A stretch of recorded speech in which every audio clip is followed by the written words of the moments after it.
Les populations de Wakpedaro, Djegbadji et ses environs peuvent désormais souffler. Un ouvrage d'approvisionnement en eau potable a été mis en service ce jeudi 20 février 2020 dans ces localités par le ministre de l'eau et des mines. L'ouvrage vient à point nommé soulager les peines des populations qui ne cachent pas leur joie. L'eau coule désormais à flot à Djegbadji et à Wakpedaro. Et les populations peuvent désormais dire adieu à l'eau insalubre et à tout son cocktail de maladies et de nuisances. Distingués invités, mesdames et messieurs, ici comme ailleurs, le gouvernement du président Patrice Talon travaille en toute discrétion pour offrir de meilleures conditions de vie à nos populations.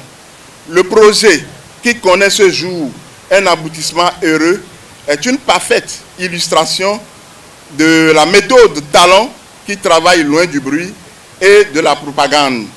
Par ma voix, les populations bénéficiaires de l'extension du réseau d'eau de la SONEB voudraient dire un sincère merci au président de la République et à tout son gouvernement.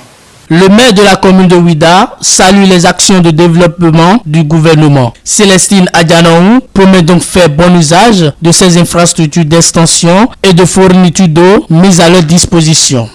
Ce dont nous avons rêvé des générations durant, le président Talon l'a réalisé en moins d'1 an au cours de son premier mandat.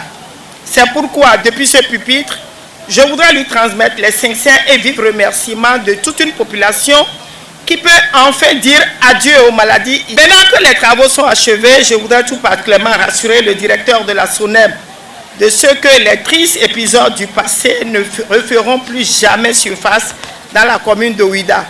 Ensemble avec les populations, nous allons nous atteler à identifier le mécanisme le plus à même de garantir la continuité de la distribution de l'eau dans tous les ménages de ces 2 arrondissements et au-delà. Le ministre de l'eau et des mines invite les citoyens à jouer leur partition pour la pérennité de l'ouvrage. Après Wakpedaro et Djegbadji, les autres localités vont suivre bientôt. Toute la commune de Ouida sera impactée. Et de cette tribune également, toutes les autres communes du Bénin, au nombre de 48, tous les travaux vont être lancés d'ici la fin du mois ou au plus tard début avril. Je voudrais donc demander aux responsables en charge de la gestion de ces infrastructures de tout mettre en œuvre pour être en règle vis-à-vis de leurs contributions, vis-à-vis des factures à payer à la SONEB. C'est à coût réduit que ces 2 arrondissements ont été branchés. Ce n'est pas au coût normal. Ça, c'est à coût réduit pour permettre donc aux populations des zones les plus démunies d'avoir accès à l'eau potable.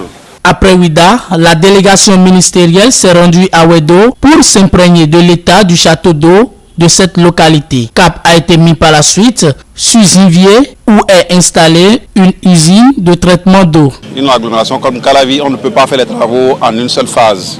C'est la première phase ici et c'est cette phase qui a consisté à mobiliser la ressource, ça veut dire l'eau en elle-même, c'est à cette phase. C'est pourquoi nous sommes à la station de traitement, le pompage de tout, c'est ça qui est réuni ici à Zinvier.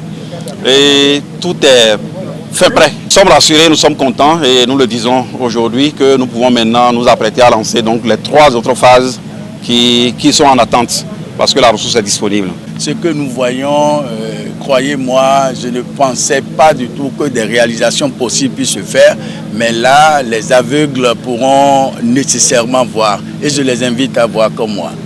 Avec ces fondamentaux qui se mettent en place, le bien-être et au-delà du bien-être, le développement humain est garanti au Bénin.